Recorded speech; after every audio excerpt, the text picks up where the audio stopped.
mean, like those of you that were around this afternoon will see an example of me walking as close to the fire as I can, right? And it's hot. You know, it was a hot room in here. It was hot. Perhaps we've clarified a little bit in the course the meaning of renunciation, and that what it isn't the how holy can you look and how much can you renounce in terms of I've given up sex and I've given up milk and I've given up meat and I've given up, you know. That isn't really the trip, because you are so attached to giving up all those things. You haven't even begun to renounce renouncing.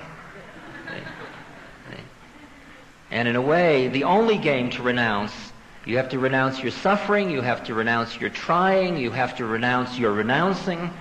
There's nothing wrong with doing tapasya, it's called, or austerities, but just be conscious as you're doing them, because the levels at which you're doing them will keep changing, and keep bringing them to examination at what level you're doing tapasya. It's really good to impose disciplines on yourself when you feel like that's what you crave. If you crave, it's good to fast, because you begin to see how tripped out you are on food. You bring to consciousness by tapasya the degree of your attachments. But the game isn't to end up seeing how little food you can eat, how little sex you can have, how few clothes you can wear, how little money you have. That isn't what the end point of the game is. The end point of the game is to be free from being attached either to having it or not having it. When Maharaji said to me, don't touch money, it isn't because money's bad. It's because my attachment to money was hanging me up, so that I was oriented around money. The minute you're free of attachment, then you can use or not use anything in the universe. It's all yours to use. All the energy is free energy to use. Because when you are without attachment, you are without desire. And when you are not attached to your desires. And when you are without desire, why would you do anything anyway? You would only do it if it were within the Dharma, because there's no personal trip you're on. And it's far out because you had all these no-nos in your head because you wanted everything so bad. And then as you start to want it less and less, you find yourself working with things before you wouldn't have imagined you could ever work with again, and working with them in a clear, light, effective, useful way. Because you begin to realize it's your dharma to do it without it being because you want it or you don't want it or you're afraid of wanting it, and all the whole melodramatic part of the trip starts to pass by. We opened the door through kirtan and through quotes and so on to the matter of devotion as well as we could in a course of this nature. And this afternoon we dealt with the issue of bhakti a little bit, because what the Gita offers is an understanding of a kind of bhakti that is just incredibly spacey, really. And a lot of the put down of bhakti concerns what's called lower bhakti, which is almost like idolatry or worship of somebody out there. And it's out of needful attachment. There's nothing wrong if you understand, if you keep developing your wisdom. You really need wisdom so you don't get trapped in lower bhakti. But when that combination of gyan and bhakti goes together at the early stages, that bhakti, that devotion keeps shifting and getting more and more clear. And as your attachment falls away, so you are more residing in the Brahmanic state. So you aren't around so much. When you have taken a bhakti stance, you go right through the emptiness and you come into a loving dharma. And this is the part where the Gita contributes something that none of the other spiritual paths that are being presented to you at Naropa offers. Because it's saying, first of all, that your heart is a very critical vehicle in the opening of your being. That you're not going to head trip your way through so easily, as it says in the Gita. That's the tough road, and most people can't do it. And it says a much more reasonable way, and the way that makes it to do it with love and with the heart. And the difference between the Theravadan orientation at nirvana and what has been presented in some of the other courses as the Mahayana, Vajrayana, and Tantric extensions, or next steps, if you will, where the being becomes the dharmic statement, that all is very directly related to this devotional stance. Because I started out feeling this incredible love for this being, Maharaji, on a personal level. It was this guy who was loving me and taking care of me and feeding me and clothing me and patting me on the head and pulling my beard and giving me great teachings, and I'd never been loved like that before. And my heart opened at the very romantic level of I just love Big Daddy. Right? And through that love, I opened myself so that every teaching he was laying on me was just pouring right into me because my heart was so wide open. And in the course of that wide openness, the teachings that came in kept redefining my existence to the point where my attachment to him as a form and that level of love started to fall away, and there was something else in its place. I think I described to you sitting in Kosani in a meditation room and first looking at his pictures, and then they meant nothing, and then feeling his presence in the room, and then feeling that in really close, and then suddenly feeling empty, and then realizing that it had gone inside, and experiencing it spatially, if you will, first from senses like seeing a picture, then through vibration, and then through inner presence. And at that point, the love has been the vehicle to opening, and as you get emptier and emptier and emptier, the loving orientation towards beings and things and God and Guru and self makes you wide open to hearing the law, or even, say it more profoundly, becoming a statement of the law, becoming a statement of the Dharma. And in a way, that's what the emphasis of this course is about, the use of that heart place. That's why the singing is not just, well, let's have fun before we go home to bed. That is a yogic technique. And if you try getting into chanting in your own lives and start to do these kind of all-night chants, you will watch yourself go through level after level after level where your heart will close, then it will open in a new way, and then it'll feel dead, and then it'll all start to reorient, and it'll keep changing and changing and changing. And you'll begin to appreciate the incredibly sophisticated nature of devotional practices, that they aren't as this kind of gauche melodramatic stuff that we culturally tend to lay on them. The quality of mindfulness which you develop through the meditative techniques that Joseph has been instructing you in and that you've been learning through other vipassana techniques has an analog at a more gross level which Gurdjieff calls self-remembering. Now this is a much more gross level, but it's a beginning. And I'd like to talk a moment about what's called the witness, because a lot of people get very tripped out about this issue of the witness. As you begin to become a little more understanding of what the dance is about, you start to notice your own trip more.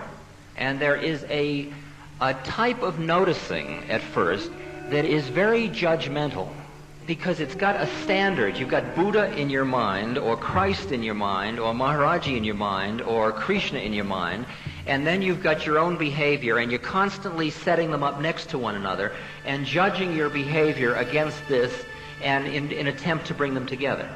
The problem is that your judging is very emotionally loaded. It's what's known as the superego, and it's a real heavy emotional trip, which tends to lock you into the predicament you're in. It doesn't free you very much. So that if you're going to use the witness as a device, which is a very tricky device to use, what it is, the witness at the self-remembering level, the way Gurdjieff uses it, is one part of the ego which is watching all the other parts of the ego. And it's the part of your ego that isn't judging. That's another part. It isn't trying to change anything. It isn't even looking at anything. It's just seeing it all. It's not trying to get you ahead. It's not trying to change anything. And in a way, one of the first instructions in sadhana is give yourself space, meaning create a spacious environment, which is this witness, a space in which you can notice your trip. First notice it. Don't try to change it. Don't do anything. Just notice it. Because you will find that a lot of your stuff has only been able to survive unnoticed. And the minute you begin to bring it into the light of this eye, which is just looking at it, it all starts to change without you having done anything. All you did was start to identify with this other part of your ego to watch the rest of your ego. it is definitely ego tripping, right? And there are confusions because there are different levels of what are called the witness. When Krishna says, I am the witness, I am the knower of all the fields, that's a different witness. That is not an ego witness. That's not an intellectual exercise. That is the Brahman. That's the place where you know it all because you are it all, because you merged. It's out of the oneness that wisdom comes. That's the higher wisdom. That's the true Gyan. But what you're doing is using that little W witness, that little technique of just noticing your dance. Like I sit here and suddenly I move my hands and I was just aware of that movement of hands. I can say, what are you moving your hands so much for? That's a judgment. If I can say, well, now that you've noticed it, you'll stop. That's a program.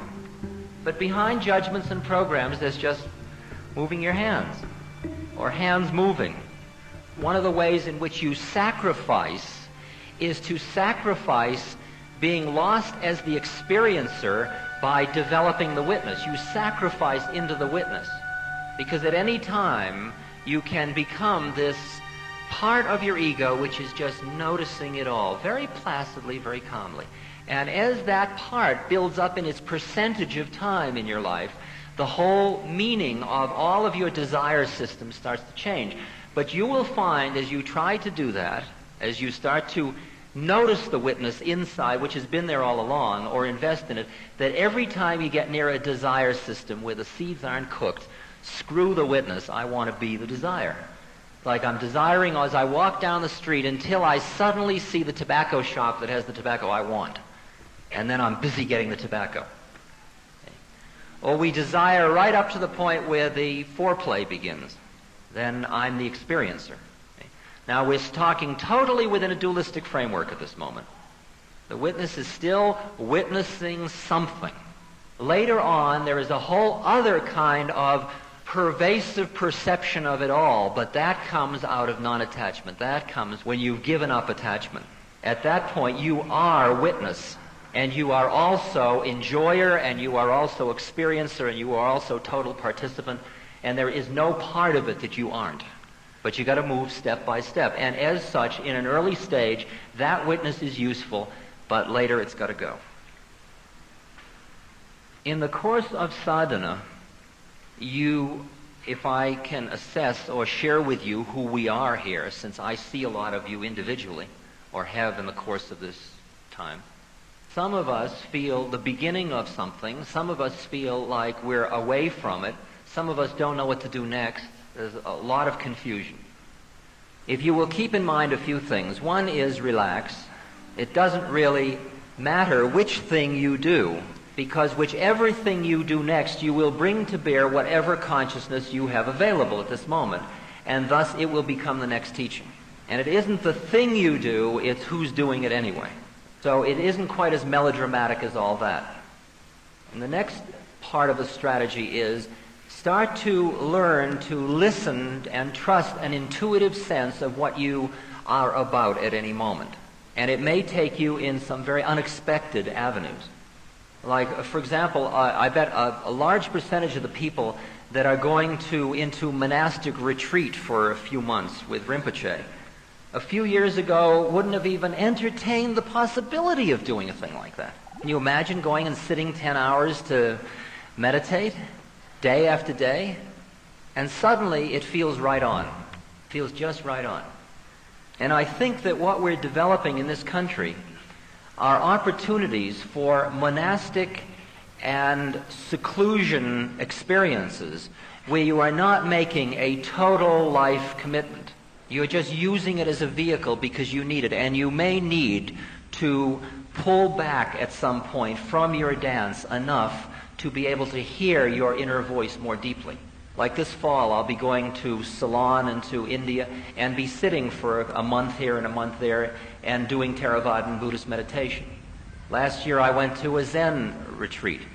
Before that I went to a Benedictine monastery and spent some days going through the offices and just sitting in my cell and being quiet and eating with the brothers in the refectory. And I don't know whether I told you that story. We weren't allowed to talk.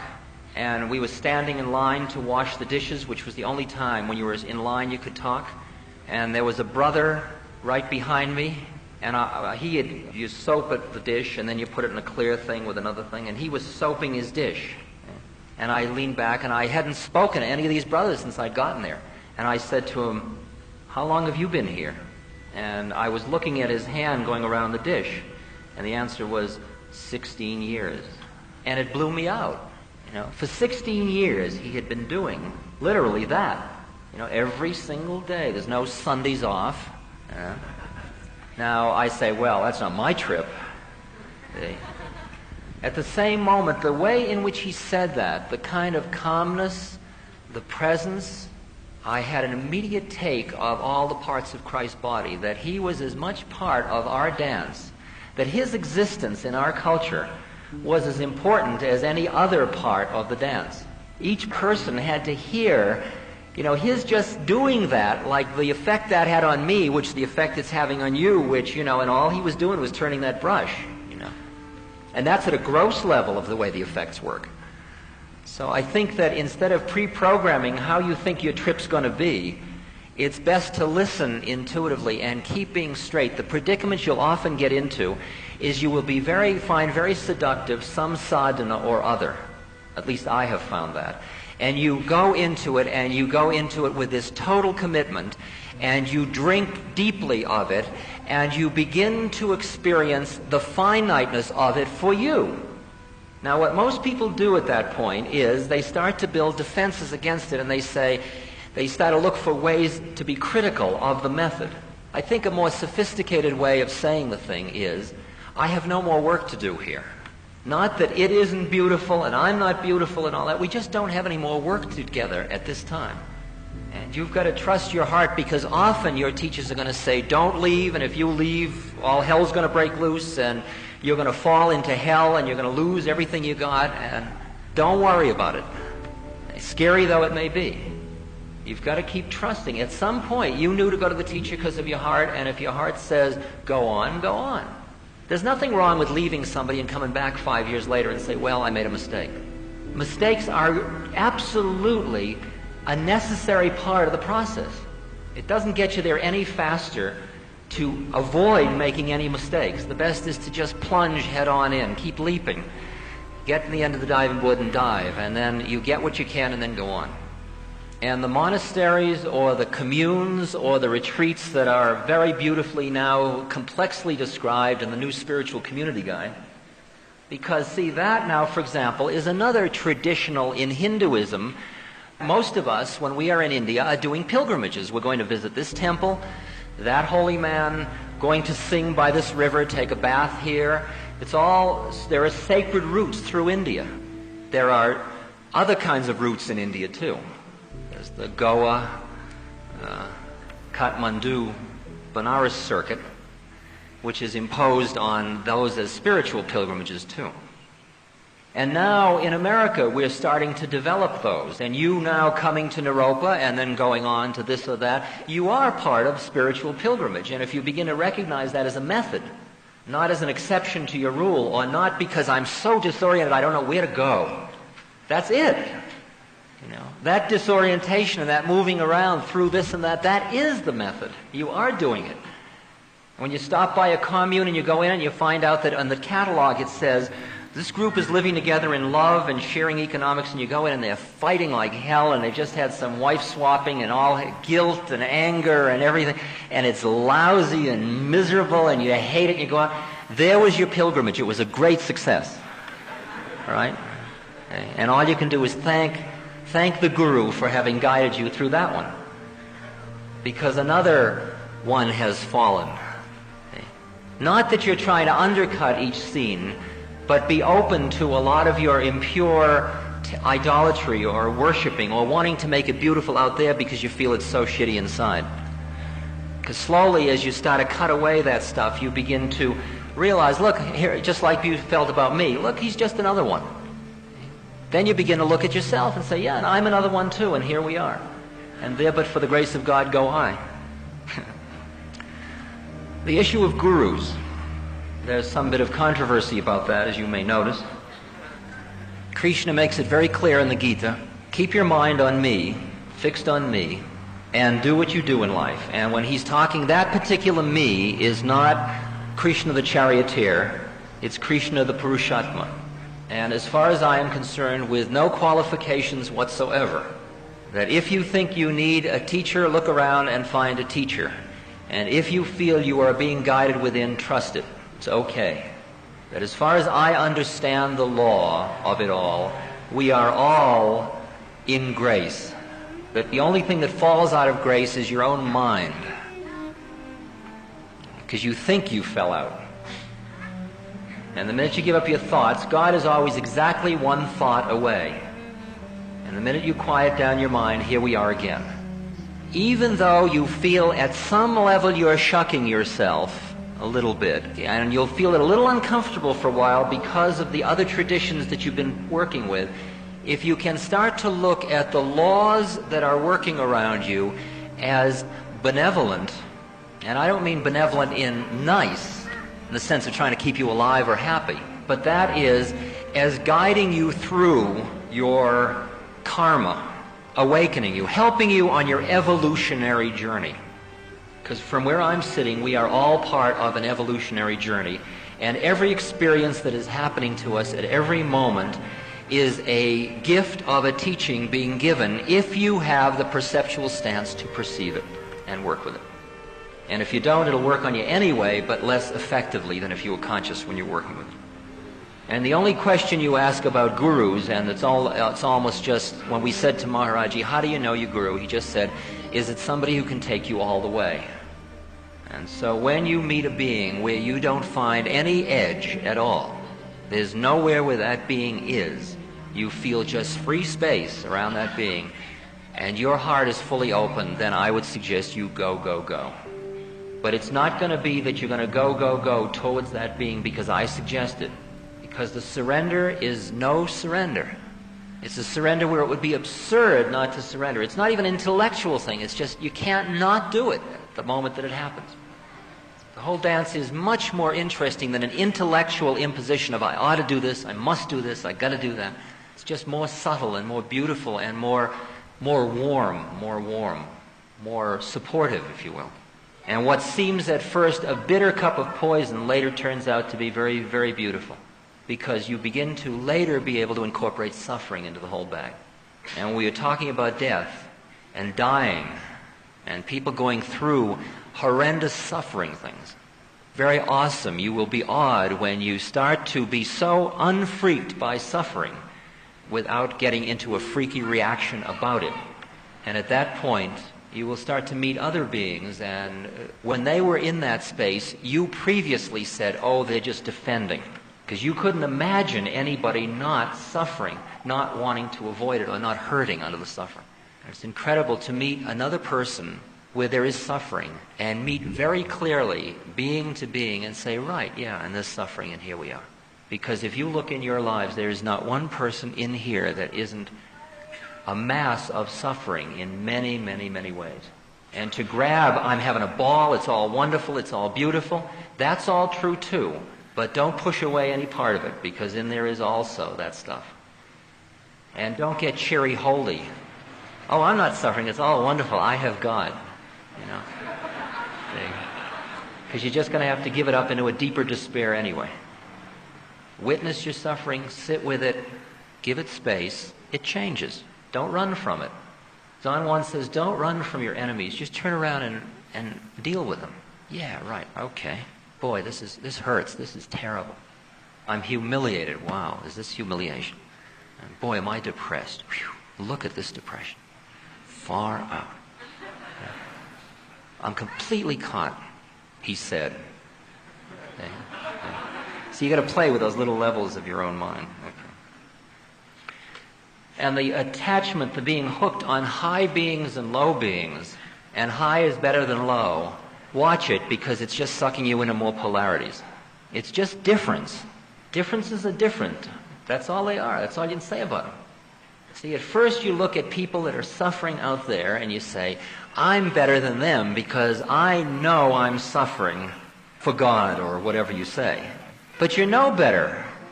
You're just at a different stage of the wheel.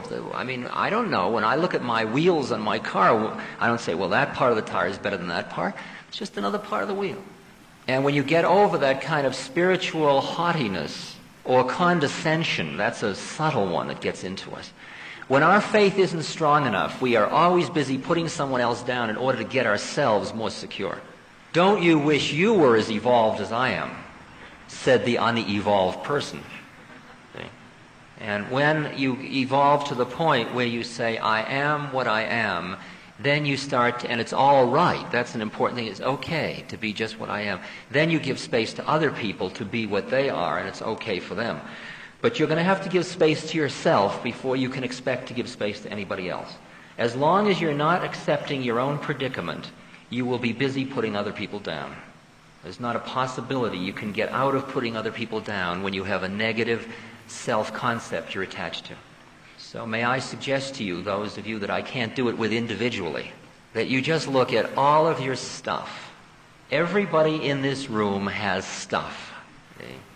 Everybody in this room has things that they keep closeted in their minds about who they are, that are so yuck, so gross, so personal, so humiliating, so awkward, so that you would never want to let another person in. And you can run through it here in your own minds without anything, because the question I keep asking people is, if there is anything at all you can bring to mind that would be totally uncomfortable, difficult, embarrassing, obtuse, obnoxious, scary, wild to share with another human being, share it. Go ahead. That's like, don't think of rhinoceros. Because immediately what comes to mind is all your stuff. Oh, God, I pick my nose, or Allen Ginsberg and Paul Krasner are very good at describing all these things that people keep inside, And you start to bring it out because there is a Sikh saying, once you realize God knows everything, you're free. That you really aren't as vulnerable as you think. Somebody comes in and they say, oh, I can't tell him that. And then finally say, all right, I'm going to tell you.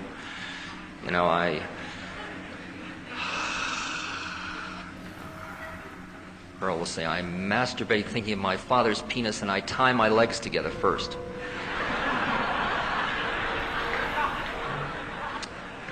And I'm sitting there doing Ram, Ram, Ram, Ram, and she could have said anything, It's just another thing. Well, what else is new? Not, oh my God, no. You better get out because I don't think we can work together any further. Like, what stuff could you possibly have? I mean, do you think you've got stuff that's so special? Really? You really think you've got a corner on the stuff, Really? I haven't found one I've been asking this question of people now for 5 years, and I haven't heard anything new. Little permutations of this and that. I haven't found one that's freaked me yet. Some of them have, far out.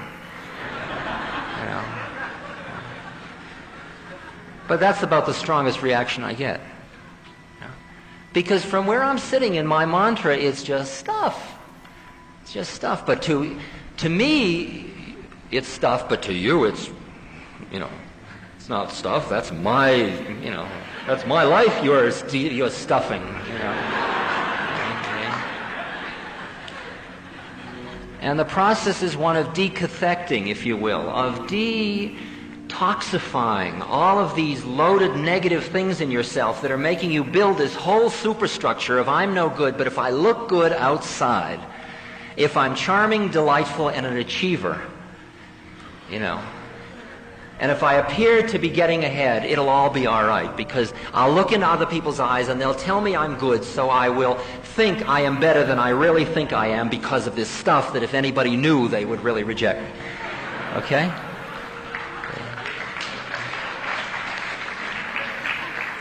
So the question is, how easily can you let go of it?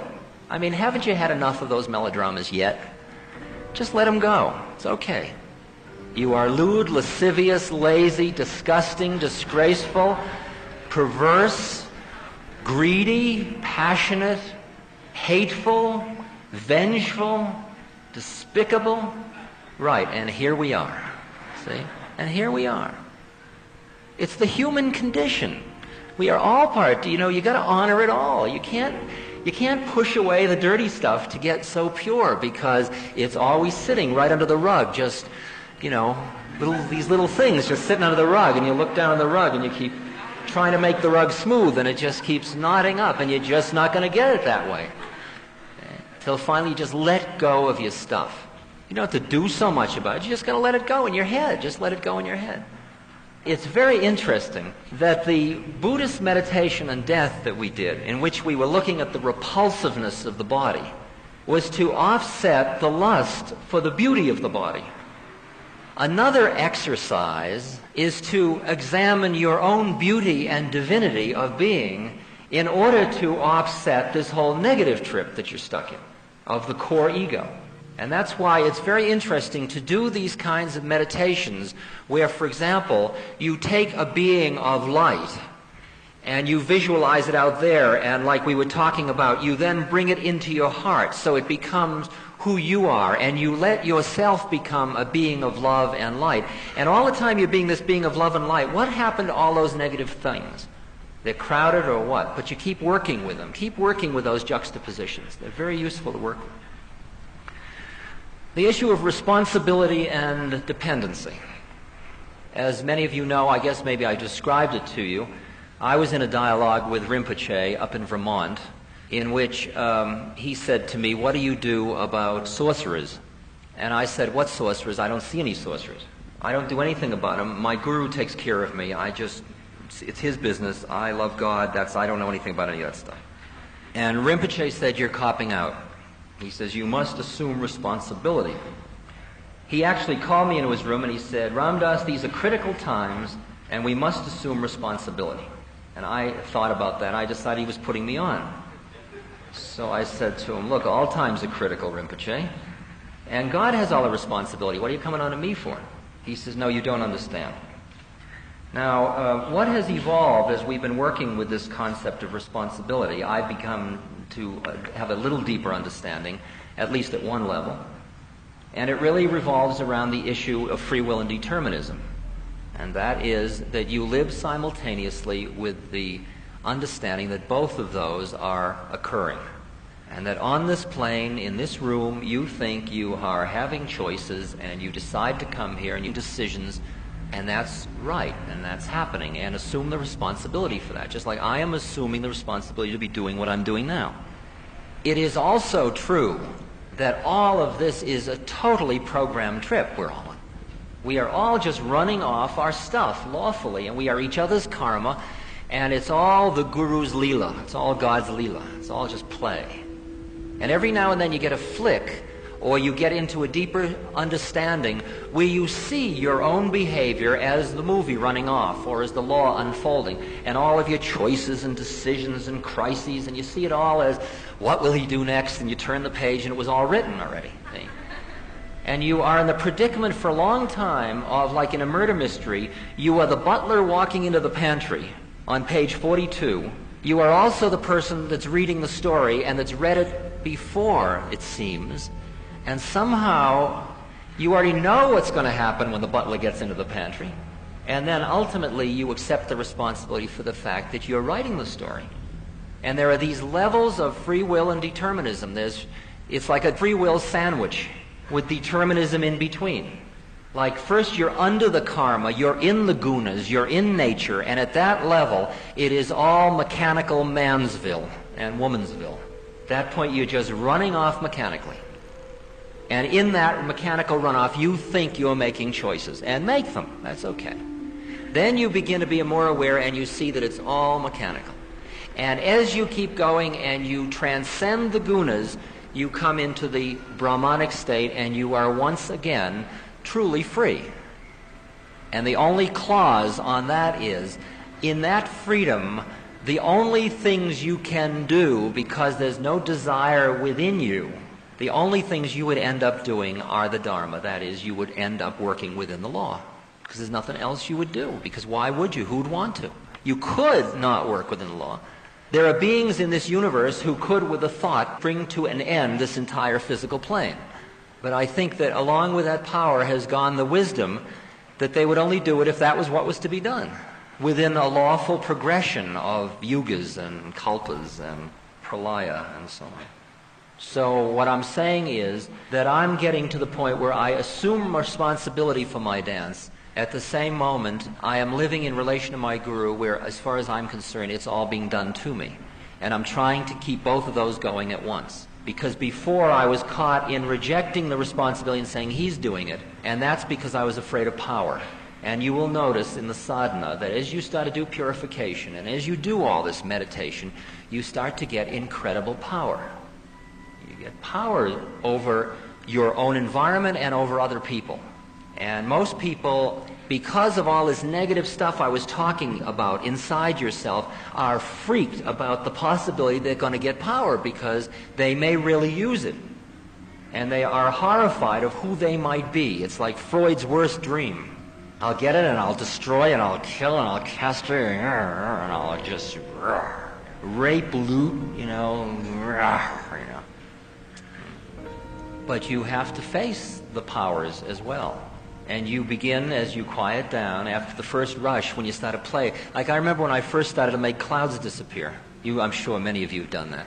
You know, you just lie and you look at you take a nice low little cloud, you know, and you beam your thoughts at the cloud, and you just really do a zap, see, and pretty soon the cloud starts to disintegrate and break up.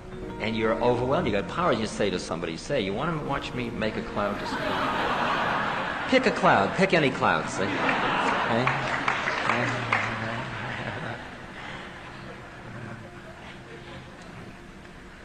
But after a while, you begin, if you notice after a while, be quiet, because you get so, you can't help, because you've wanted to have this power so bad, like the power of seduction, to have the partners you'd like, and suddenly you can get anything you want, far out. Where will I start? You know, I want that one, and I want that one, and I want two of those, and I want that one twice. Okay?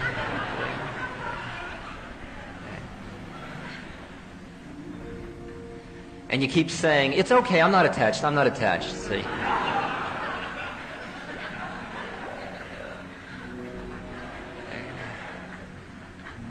But in a meditative moment, you may notice, as you go towards enlightenment, towards liberation, powers will come along the way.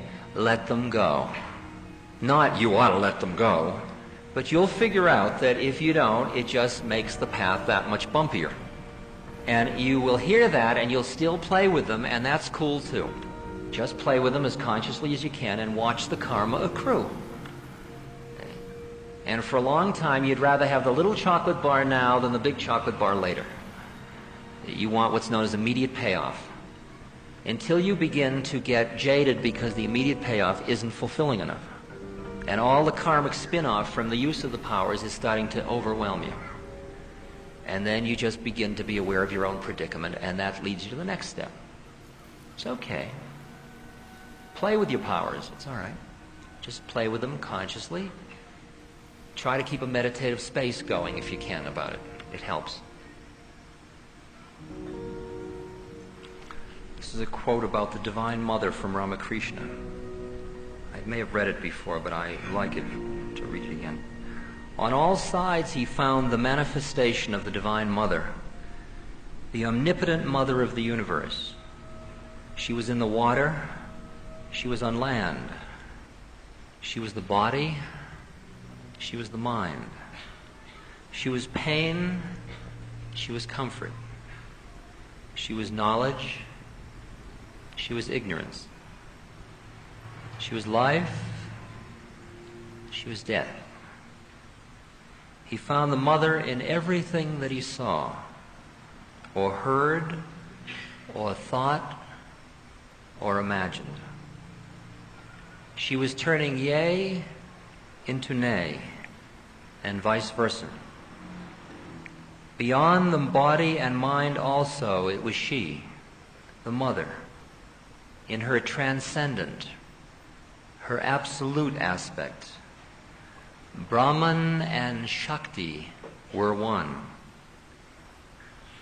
Two aspects of the same entity.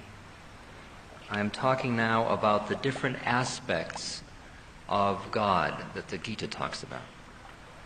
I would like to read a poem to you that originally Bhagwan Das read to me. It's called I Am the Great Sun. It's a poem that the poet depicts it as being on a Norman crucifix of 1632. I am the great sun, but you do not see me. I am your husband, but you turn away. I am the captive, but you do not free me. I am the captain, you will not obey. I am the truth, but you will not believe me. I am the city where you will not stay. I am your wife, your child, but you will leave me. I am that God to whom you will not pray. I am your counsel, but you do not hear me. I am the lover whom you will betray. I am the victor, but you do not cheer me. I am the holy dove whom you will slay. I am your life, but if you will not name me, seal up your soul with tears and never blame me. Krishna describes the various ways in which the divine being is related or manifests in the universe as that which creates form, as the forms which it's created, as the essence within the forms that it has created. Krishna says, I am also Brahman. I am the formless, beginningless, endless Brahman. In each individual, the spark of that Brahman, the Atman, is me. So Krishna is within each individual. Krishna is each individual. Krishna produced each individual. And behind the Brahman and the Shakti or the Prakriti or the forms, behind that polarity, I am.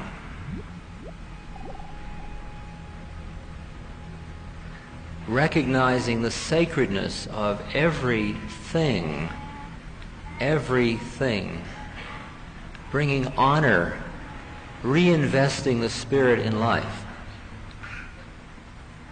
comes through a recognition of all of the ways in which one honors and brings oneself as a sacrifice to God. At one moment, one form is comfortable. At another moment, another form. Just keep flowing in and out of these forms. You'll sit with a river and you'll look at a rock and you will feel its sacredness. At another moment, nature won't do it to you. Sometimes it'll be just a word about Christ that will do it. Or you will feel that spirit, the spark of the Spirit in your heart. Or you will get a moment where the intellect will be so clear you will see the design and you'll see the awesome nature of the design of it all. Where in the Hasidic literature it says not a leaf turns but that God controls it.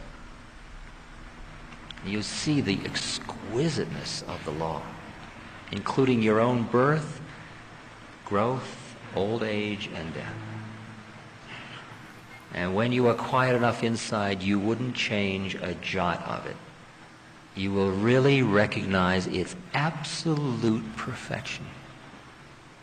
because it is all God made manifest. And in that recognition is the recognition of your part in it, which, as you listen more clearly, is very simple: to relieve suffering on every plane wherever you find it. And the ultimate recognition is that the suffering is relieved only by someone who themselves is free. As Ramakrishna said, a man bound hand and foot in chains cannot free another. So that until you are free, let all of your work of life be a sacrifice. You serve to relieve suffering wherever you find it, even until you are free. But until you are free, it is all an exercise designed to bring you to freedom so that you become the Dharma, so that every act you perform is the optimum act to relieve suffering, because that's what conscious entities are doing here. Because there's nothing else to do. Simple as that. Nothing else to do.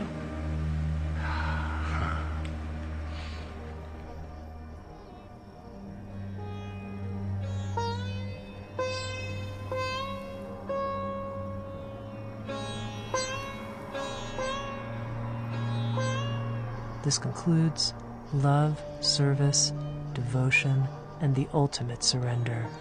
Ram Dass on the Bhagavad Gita. Thank you for listening. SoundsTrue.com. Many voices, one journey.